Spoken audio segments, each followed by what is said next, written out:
at that moment, I felt alone.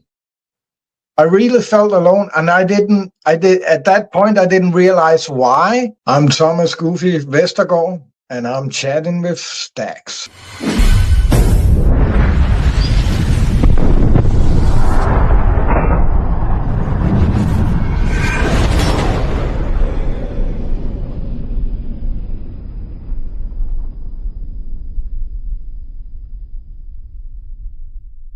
Welcome to this episode of Chatting with Staxx. I'm your host, Bill Staxx, and today I got Tom. Yeah, actually, there's another thing I like to say about it as well before we move on. Yeah. We had training camps in South Africa, East Germany, and Russia, where I was invited. If I wanted to join, I could go and learn urban warfare and how to make and stuff like that. I didn't go. We had some guys, a couple of guys that went to South Africa and fight with some of the white settlements. There was some trouble in the 90s with there was these pictures going around in the media with two white nationalists with and everything from South Africa. They were shot in their car by some black people. I don't know if I can say black, but I do it anyway. Yeah, you can say black. Some of the guys in our organization, they thought that they would go down there and fight with these people against the blacks, and some of them, one of them came back, and he was a whole different person. He said he was down there, and they were most of the white guys were just cowering in the churches, sitting and praying, while these gangs of blacks were burning their houses and their plantations and stuff like that. So he was kind of confused and lost all hope when he came back to Denmark. I've seen some horrific stories about South Africa. Yeah, the things that they do to some of the white settlers that are there. When this was going on in the 90s, they actually killed 3 families a week, and a family is like 2 children and 2 parents. Yeah, and horrific ways. It wasn't pretty at all. Yeah, with like machetes and things, right? Yeah, and they have the siblings have with each other before they kill them, and in front of their parents and stuff like that.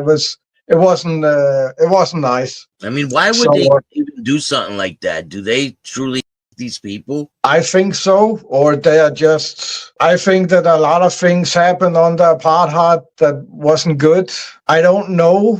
Some of the aftermath of the apartheid, some of the guards that some of the blacks in South Africa said that they didn't hate them, but they kind of got carried away in some way, or the power got to their head or something. I don't know, but I think that a lot of people get carried away when they have some power. A lot of people, they can't handle it. They can't handle it. Yeah, and they just go overboard. Yeah, I think that's what happens a lot of times. Also, we see in the Middle East and other places where different races fight against each other. And you've been to quite a few places in the world, right? Yeah, I've been to some places. I think that, of course, exists, but I think most of it is people trying to keep the torch alive, instead of just. Sometimes you have to just let it go, because there's no people today that own. So stop talking about it doesn't work anymore, and stop talking about evil Germans, because Germany does not exist anymore. And it's kind of like a lot of people want to keep these things alive, even though that no one today has done these things. So you can't hold people responsible for something their ancestors did. It doesn't work that way. Where did it change for you from being a part of this? Where did it change? It changed for me when I had this feeling when I was I was very good at holding speeches, and they called me Little Goebbels. And when I could get the crowd up and going, you know, really get them up on their heels. And there was this one meeting we had where there was over 200 from different parts of the world, and I'll hold my speech, and afterwards they were kind of clapping, shouting my name, even got up on the tables and yelling and everything. And then I was, at that moment, I felt alone. I really felt alone, and at that point, I didn't realize why, but I, afterwards, I figured out that I knew deep inside that it wasn't me they were cheering. They were cheering what I was showing them.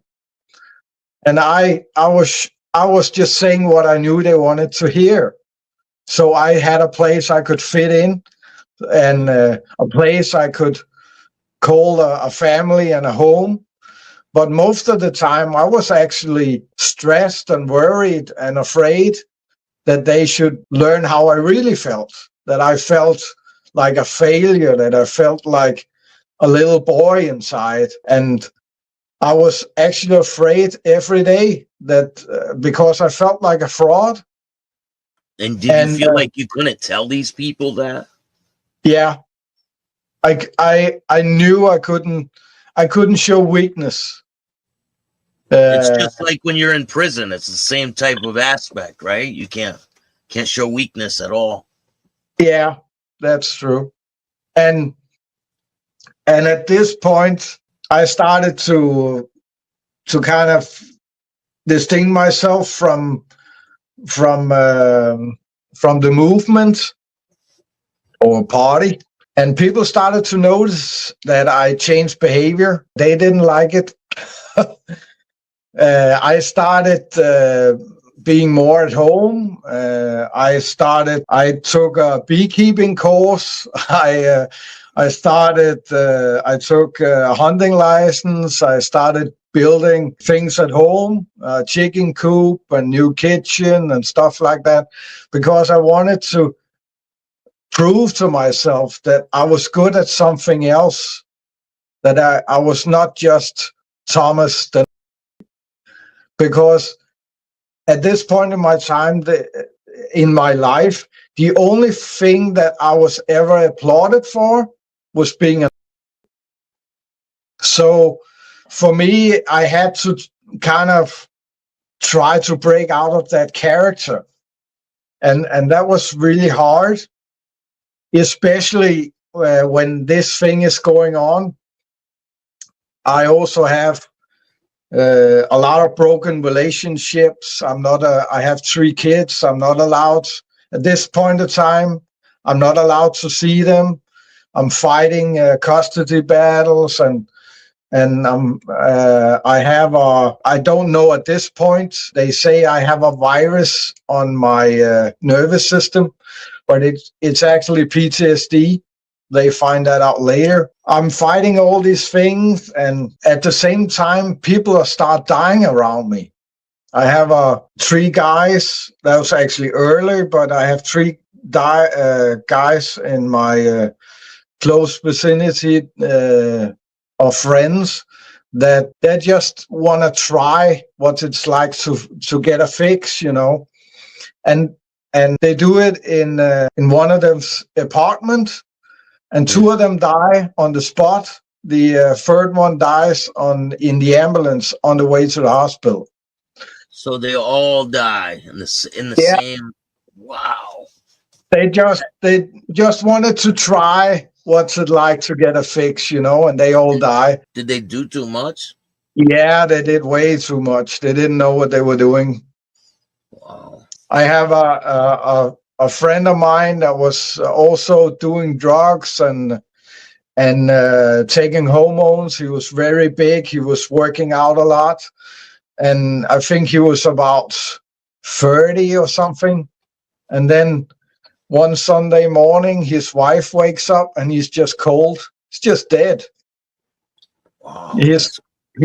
His heart just gave up, and 6 months earlier just got a baby. So terrible.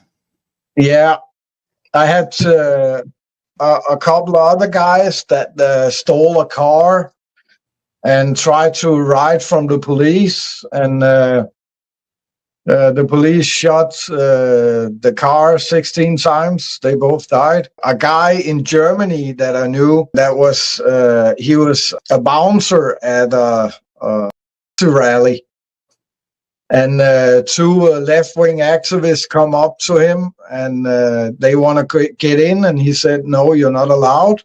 And one of them pulls out a gun and shoots him in the head, and he dies. Also, a guy in Sweden, a young guy, I think he's 16 or something, 15, 16. He gets spotted by some immigrants. They saw him at a rally the weekend before, and then they beat him to death, and they almost cut his right arm off with a saw, because they didn't want him to go and make the signal in their town, you know.